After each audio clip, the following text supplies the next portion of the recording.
মাদারীপুর সদরে পৌর শ্রমিক দলের কমিটি গঠনকে কেন্দ্র করে এক শ্রমিক দল নেতাকে কুপিয়ে হত্যার ঘটনা ঘটেছে। রোববার রাত 10টার দিকে উপজেলার নতুন মাদারীপুর গ্রামে এই ঘটনা ঘটে। এই ঈদে জামা জুতো অ্যাক্সেসরিজের ডিসকাউন্ট। নিহত শাকিল মুন্সি মাদারীপুর সদর উপজেলা শ্রমিকদের সভাপতি।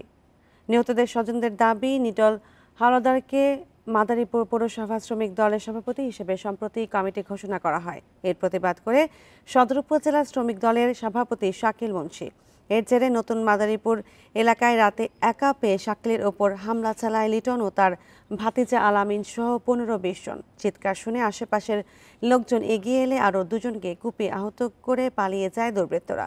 খবর পেয়ে ঘটনাস্থলে গিয়ে পরিস্থিতি নিয়ন্ত্রণে আনে সেনাবাহিনী ও পুলিশ। আহতদের উদ্ধার করে ভর্তি করা হয় 250 শয্যা জেলা সদর হাসপাতালে। ঘটনায় জড়িতদের ধরতে পুলিশের অভিযান চলছে। এলাকায় অতিরিক্ত পুলিশ ও সেনাবাহিনী মোতায়েন করা হয়েছে।